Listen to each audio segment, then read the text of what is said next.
pause it because I believe it might. Remind me. I'll forget. Remind me. Okay, Trey? Lucas? Alright. So, a system means that there's going to be more than one. So what we've been dealing with so far is solving one quadratic equation at a time. And now we're going to be looking at more than one quadratic and or linear equations together and looking for where they intersect. And there's going to be two different ways that we're going to focus on it today. The first way, put those chips away and I won't take them. So the first method, like, now, there's just a little. I'm so not happy with the crinkling right now. Okay. So I'm going to show you two ways to do these. The first way is through graphing.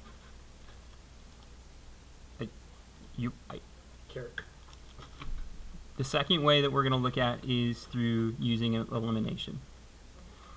You could use substitution, but I think elimination is easier. So I'm going to show you elimination and graphing. All right. Yeah. Yeah, and the instructions will tell you which one to do. So for some of the problems on today's assignment, you need to do, for 6 of them, you need to do graphing. And for 6 of them, you need to do elimination. And I'll show you how to do both. So to do graphing, I'm going to take a quadratic equation, which is something like y is equal to x squared plus 2x. And then a linear equation, which is going to be y is equal to x plus 2. Okay? And I'm going to see where these two things are going to intersect each other, which means I need to graph them both. Graphing the line is no problem at all. We've been graphing lines for quite a while, like it shouldn't be too bad. It's graphing that quadratic that's new, and then finding the places where they intersect. And where they intersect are the two solutions, or maybe there's only one solution. So I'm going to focus on the quadratic first. So I've got x squared plus 2x. So I want to first find out what a is, what b is, and what c is. So Ian, what's a in this case? So a is equal to what? A 1. A is 1. What's b? 1. Nope. 0. Nope. 2? Oh, it's the 2. It's the number that's in front of plain x, so it's 2. C is 0. C is 0. So the next thing you got to do is find out what number is going to go in the middle of the x's. To do that, you do negative b over 2a, which is going to be negative 2 over 2 times 1. So negative 2 over 2, which is negative 1. So in your xy table, x and y, 1, 2, 3, negative 1 goes in the middle, 0, 1, 2.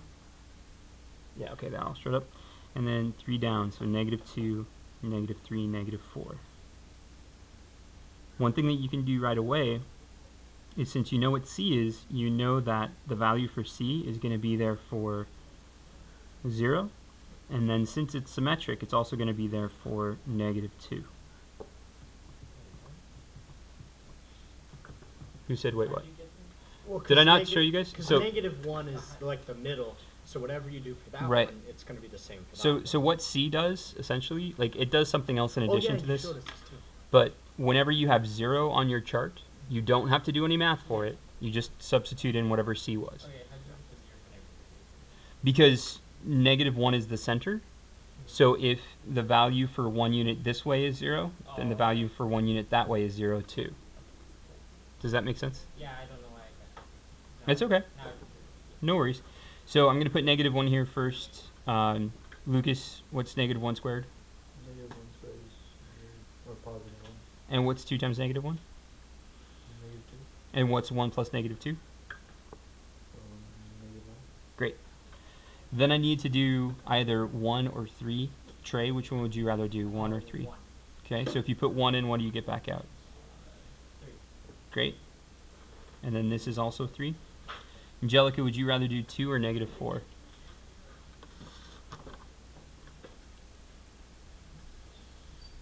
Would you rather do 2 or negative 4, Angelica? I'll do 2. Great. So 2 squared plus 2 times 2. 4 plus 2. Well, no, okay, so 2 squared is 4, right? Mm-hmm. And 2 times 2 is also 4? Mm-hmm. So then you're just adding them together. Not 16. 4 plus 4? Yeah, there you go. So 8 here and 8 here. All right. Right. And then once I graph it, the extra step comes from graphing that line on the same xy axis and seeing where they intersect. Now, a lot of people got 100% on last week's quiz over this, so I'm hoping it's not too bad. So if I'm, let me see, 1, 2, 3, 4, 1, 2, 3, 4, 5, 6, 7, 8, and then 1, 2, 3, and then 0, -1, 0, 3, 8. Am I going too fast with this? No. Graphing this bad guy? This part's pretty easy. Okay. Well, the next part's pretty easy too. Like, so far we've done the hard part of today's assignment, in my opinion. Well, the next part isn't it if you were to... Well, the next part, you're going to take this, the line, x plus 2, and you're going to need to graph it. So Dalton, if it's y equals x plus 2, what's the y-intercept?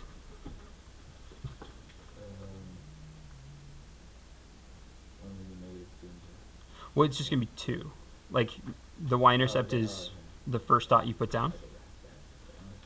And then what's the slope? So from here, you're going to rise 1, run 1, rise 1, run 1, or drop 1, left 1, drop 1, left 1, drop 1, left 1. Yeah. So this line intersects the parabola in 2 places, and those 2 places are the 2 points. So it's just a different parabola.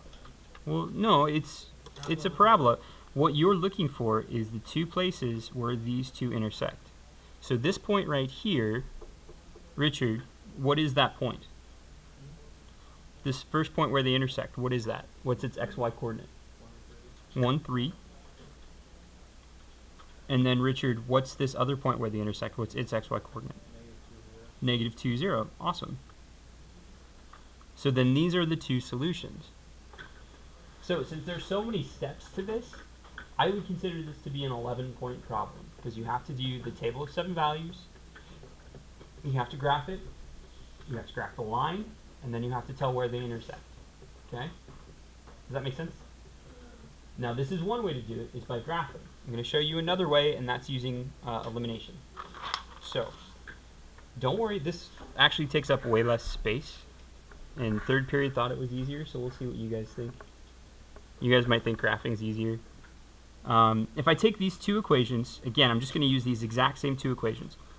And if I want to use elimination, way number 2, what I can do is I can automatically set this up as a big subtraction problem, where I'm subtracting the bottom equation from the top. So if I do that, this is going to be, on the left-hand side of the equal sign, y minus y, which is 0, equal to, so x squared minus no x squared is still x squared. What is, 2x minus... why is that? Wouldn't it be just like x, because 2 minus 1 is 1? Well, that's what you're going to get for the plain x, but there's no x squared for this to combine with. So x squared minus no x squared is x squared. What? So you're just bringing down that x squared, but why not just the x? Because that combines with the 2x. You can only combine them if they're the same variable and the same exponent, remember? Yeah. Okay, we did all those problems not too long ago where you had like Yeah, you could 2x. combine them if they're... Right, and so this doesn't combine with anything there, so it just comes down. But why can you combine that 2x and the x? They're Because not they're... like above each other. Well, they don't have to be above each other. I'm just subtracting. I'm doing x squared minus no x squared is x squared. 2x minus x is plus 1x. And nothing minus 2 is minus 2. Alright. Okay? Now, what I need to do next is try and solve this equation right here. And you can do that using the quadratic formula or by factoring. So if you're factoring, you're looking for 2 things that multiply to be -2, that add to be 1. So it would be positive 2 and -1, which would be x squared plus 2x minus 1x minus 2, x times x plus 2, minus 1 times x plus 2, x minus 1, x plus 2. So this whole thing all the way down should be equal to 0. So then what are the two solutions for this? Anybody? Okay, x equals 1, x equals negative 2. To find out what y would have to be, because these need to be xy points, you would substitute 1 and negative 2 into one of these two equations. If you want to choose the easier of the two, I'd choose the second one. So if you put 1 in for x, y is x plus 2, so if you put 1 in for x, what's y? 1 plus 2, which is 3, right? That's 4. No. And if you put negative 2 in for x, negative 2 plus 2 is 0. So your 2 points where it intersects, again, are still 1, 3, and negative 2, 0. The same solutions that we got from graphing it, 1, 3, and negative 2, 0, it's just that you can get them algebraically through using elimination, depending on what the instructions tell you to do. So read your instructions, okay, and you'll be fine. I'll go over a few of these with you guys here today. You will need some graph paper for the first 6 problems. There's graph paper at the back of the room. If you want to go grab that right now while I'm handing out your assignment, that would be awesome.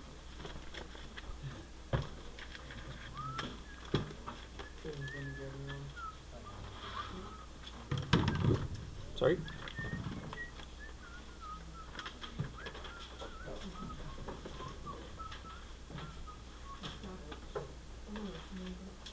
What? It sounded like you just asked me if you can go to work.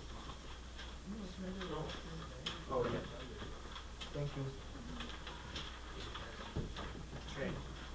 Okay. Very good. Ah.